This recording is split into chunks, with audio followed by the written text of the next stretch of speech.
നമസ്തേ. നമ്മൾ ഭഗവാന്റെ പരീക്ഷണങ്ങളിൽ എപ്രകാരം ഞാൻ വിജയം കരഗതമാക്കും എന്ന് പലപ്പോഴും സംശയം പ്രകടിപ്പിക്കുന്നു.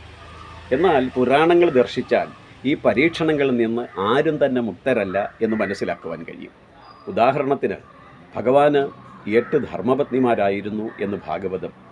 8 ധർമ്മപത്നിമാരിൽ, അതായത് രുക്മിണി ദേവി അടക്കം 8 ധർമ്മപത്നിമാരിൽ ഭഗവാൻ ഓരോ ധർമ്മപത്നിമാരിലും 10 സന്തതികൾ വീതം 80 സന്തതികൾ.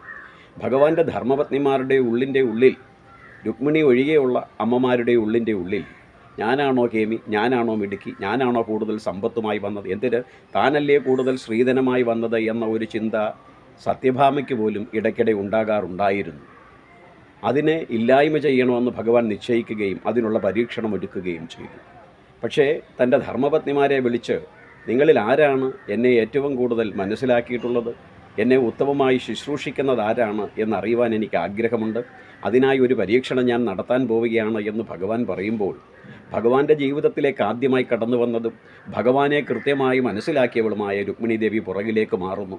ഭക്തവത്സല, അവിടുത്തെ പരീക്ഷണത്തെ അടിയന് നേരിടുവാനുള്ള ശക്തിയില്ല. കാരണം നിന്നെ അളക്കുവാനും നിൻ്റെ തലം മനസ്സിലാക്കുവാനും നിനക്ക് മാത്രമേ കഴിയൂ. ലോകത്തിൽ ഇതര ശക്തികൾക്കൊന്നും അതിന് സാധിക്കുകയില്ല. കാരണം സമസ്ത ജീവജാലങ്ങളും നിന്നാൽ സംരക്ഷിക്കപ്പെടുന്നതും സൃഷ്ടിക്കപ്പെടുന്നതുമാണ്.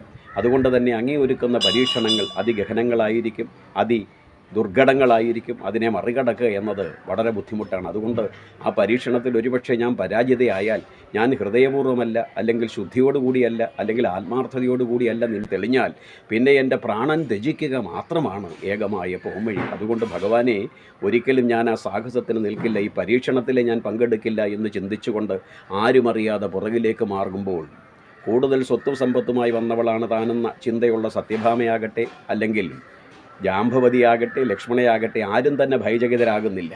കാരണം അവരിലെല്ലാം അമിതമായ വിശ്വാസമുണ്ടായിരുന്നു ഭഗവാനെ പരാജയപ്പെടുത്തുവാൻ, അല്ലെങ്കിൽ ഭഗവാൻ ഒരുക്കുന്ന പരീക്ഷണത്തെ മറികടക്കുവാൻ തങ്ങൾക്ക് കഴിവുണ്ട് എന്നവർ തെറ്റിദ്ധരിച്ചു. തുലാഭാരത്തട്ടിൻ്റെ ഒരു തട്ടിൽ സർവേശ്വരനായ ഭഗവാൻ ഇരുന്നിട്ട് മറുതട്ട് താഴെപ്പെടുന്നത്, അല്ലെങ്കിൽ താനിരിക്കുന്ന തട്ട് ആരുടെ സമർപ്പണത്താലാണ് ഉയർത്തപ്പെടുന്നത്, അവരായിരിക്കും എന്നെ യഥാരീതി ഹൃദയശുദ്ധിയോടുകൂടി പരിപാലിച്ചത്, എനിക്ക് ഏറ്റവും പ്രിയപ്പെട്ടവർ എന്ന് ഭഗവാൻ പറയുന്നു. അപ്രകാരം ഓരോരുത്തരായി വരുന്നു.